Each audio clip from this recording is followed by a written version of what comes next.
শুভ সকাল। আমার সকল দর্শক বন্ধুদের জানাই আমার চ্যানেল হ্যাপি উইথ মাম্পিতে অনেক ওয়েলকাম, অনেক স্বাগত। তো আজ অনেক দিন পর আরেকটা নতুন ভিডিও নিয়ে চলে এসেছি আপনাদের সামনে।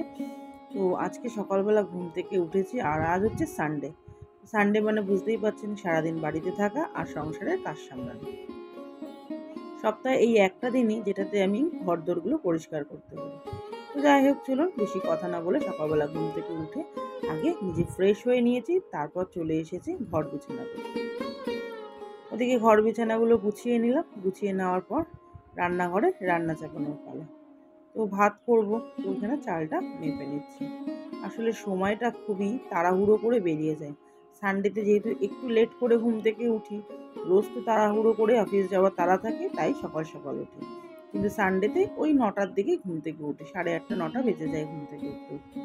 তারপর মনে হয় এই যা দেরি হয়ে গেল, তো এবার তো তাড়াহুড়ো করে রান্না করতে হবে, কারণ কাজের দিদিটা মানে আমার যে কাজের দিদিটা আছে, সেই দিদি তো চলে আসবে 12টা 12:30টার মধ্যে।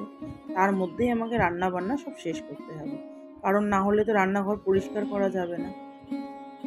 এই ভেবেই আরও তাড়াহুড়ো করে উঠতে হয়।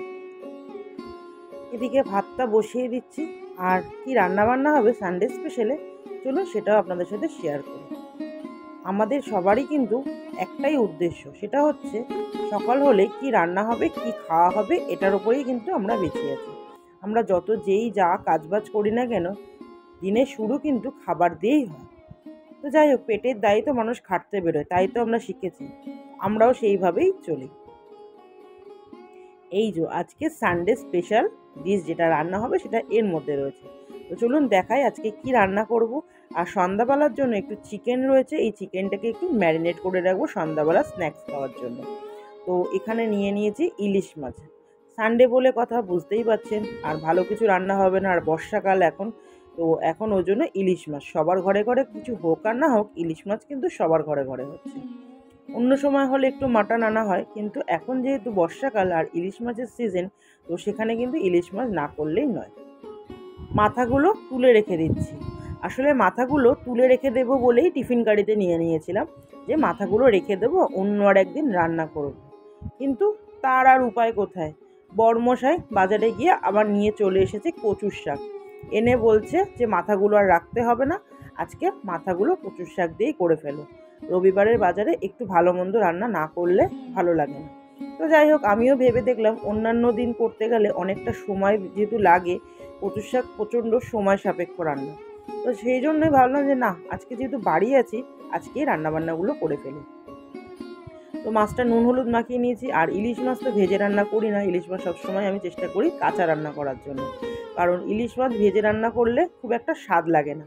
আর মাছটা যদি ভালো হয় তাহলে তো আর ভেজে রান্না করার কোনো কথাই নেই, একদম ডাইরেক্ট কাঁচা মাছই রান্না করা হবে। ওদিকে ইলিশ মাছটা নুন হলুদ মাখিয়ে ম্যারিনেট করে রেখে দিলাম। আর এখানে চিকেনটা পিস পিস করে কেটে নিয়েছি, ঘরেই কাটলাম, কারণ আমি এই পিসগুলো একটু লম্বা লম্বা করে কেটেছি। দোকান থেকে এরকমভাবে সুন্দর করে কেটে দিতে পারতো না বলেই প্রভুকে বলেছিলাম তুমি সলিড পিস নিয়ে এসো, আমি ঘরে আমার মতন করে কেটে নেব। তো যেমন কথা তেমন কাজ, এখানে চিকেনগুলো আমি আমার মনের মতন করে লম্বা লম্বা করে কেটে নিয়েছি।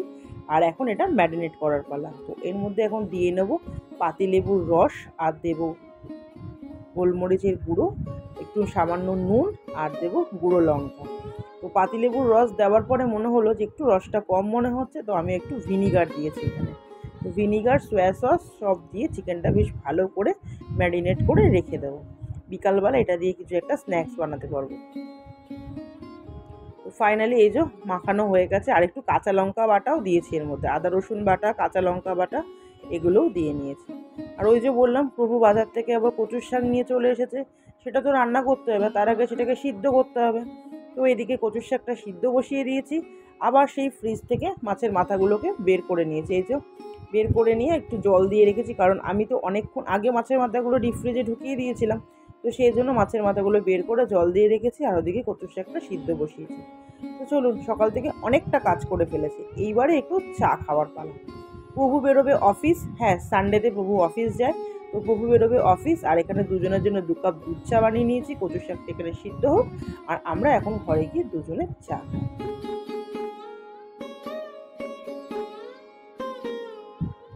ওমা, ঘড়ির কাঁটা দেখি ঘুরে ঘুরে চলে যাচ্ছে, আমার তো এদিকে রান্না হয়নি, তাই চলে এলাম রান্নাঘরে আবার।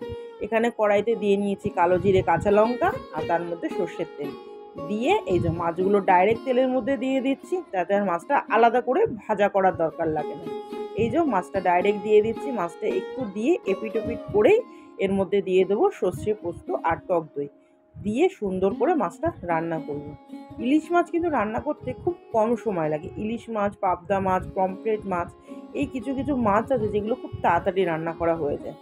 আর যখনই ঘরে ইলিশ মাছ রান্না হয় আমার তো যেন মনে হয় খুবই তাড়াহুড়োর মধ্যে রান্নাটা কমপ্লিট করে নিতে পারি, কারণ কোনো ঝামেলা থাকে না। তো মাংস রান্না করলে যেরকম কষাতে হয়, মাছের ক্ষেত্রে কিন্তু সেটা ব্যাপার থাকে না। ওই জন্য অনেক সহজেই রান্নাটা আমি করে নিতে পারি। আর এই দেখুন ইলিশ মাছের ঝোলটা দেখে কার কার লোভ লাগছে অবশ্যই কিন্তু জানাতে ভুলবেন না। কি দারুণ হয়েছে, আমার তো দেখেই মনে হচ্ছে কখন খেতে বসবো। না, এখন খেতে বসবো না, অনেকটা দেরি আছে, কাজবাজ শেষ হয়নি। এখন যেটা করছি সেটা হচ্ছে প্রভুর জন্য ভাত বেড়ে নিচ্ছি, কারণ প্রভু বললাম অফিস বেরোবে, তাড়াহুড়ো করে আরও বিশেষ করে সেই জন্যই রান্না করলাম। কিন্তু কচুর শাকটা দুঃখের বিষয় হচ্ছে যে দিতে পারবো না, কারণ কচুর শাক সবে সিদ্ধ হচ্ছে, এখনও কচুর শাক রান্না করতে অনেকটা সময় লাগে। যেই কারণে প্রভু তাড়াহুড়ো করে বাজার থেকে নিয়ে এলো, সেই কারণেই দিতে পারছি না।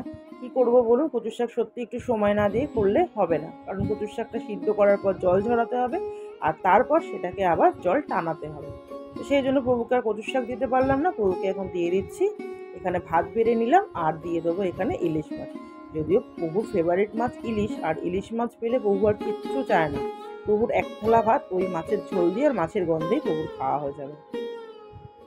আর সত্যি কথা বলতে গেলে এবারের মাছটা এতটা ভালো, মানে কি বলবো, মাছেরও তো এক একটা ভ্যারাইটি থাকে, মাছটা খুবই ভালো। মানে কাঁচা মাছটা যখন আমি ধুচ্ছি আমার হাতটা তখনই যেন মনে হচ্ছে প্রচণ্ড গন্ধ বেরোচ্ছে, খুব সুন্দর একটা স্মেল বেরোচ্ছে। যদিও আগেকার মতো স্বাদ হয় না, কিন্তু তবুও আগে যেরকম আমরা যে মা ঠাকুমারা বলতো ইলিশ মাছ খেলে সেই গ্লাস, মানে ইলিশ মাছের মুখে যদি কোনো গ্লাসে জল খেত, সেই গ্লাস থেকে নাকি ইলিশ মাছের গন্ধ বেরোতো, মানে এরকম নাকি ছিল আগেকার দিনে ইলিশ মাছ। এখন যদিও অতটা না হলেও তবুও কিন্তু ইলিশ মাছের গন্ধটা বেশ ভালো বেরোয়। তো এই যে প্রভু বেরিয়ে গেছে অফিসে আর আমি এখানে কচুর শাকটা বসিয়ে দিয়েছি। কচুর শাক হতে যেহেতু সময় লাগবে, তাই কচুর শাকটা ওদিকে হচ্ছে। আর এখানে নিয়ে নিয়েছি কতগুলো গামছা, যেগুলো একটু ফ্যান দিয়ে ভেজাবো। তো ফ্যান দিয়ে ওখানে গামছাগুলো ভিজিয়ে একেবারে কেচে ধুয়ে সব পরিষ্কার করে নিয়েছি। আর এবার যেটা করব সেটা হচ্ছে পুজো দেব। তো সানডের কাজ আজকের মতো এখানেই শেষ। সারাদিন যা কাজ করার সব করে নিয়েছি, আর এখন দেব ঠাকুরের পুজো। তো আজ যেহেতু রবিবার আমি ঘরে আছি, তার মানে আমিই পুজো দেবো, কারণ প্রভু তো অলরেডি অফিসে বেরিয়ে গেছে। আর এই গাছগুলো আমি রথের মেলা থেকে কিনে নিয়ে এসেছিলাম। তো এই গাছগুলো এখানে লাগিয়ে রেখেছি। আর জবা গাছটা খুব একটা ভালো অবস্থায় যদিও নেই, কিন্তু খুব একটা খারাপও নেই। আর এই গাছগুলো আমি অফিস থেকে ফেরার সময় কিনেছিলাম। তো সব মিলিয়ে মিশিয়ে এই যে আমার গাছের সব ফুল দিয়ে আজকে ঘরের ঠাকুরকে পুজো দিয়ে নিলাম। তো আমার এই ছোট্ট ভিডিওটি আপনাদের কেমন লেগেছে অবশ্যই কমেন্ট করে জানাতে ভুলবেন না। তো আজকের মধ্যে এখানে দেখছি, টাটা, দেখা হচ্ছে নেক্সট ব্লগে।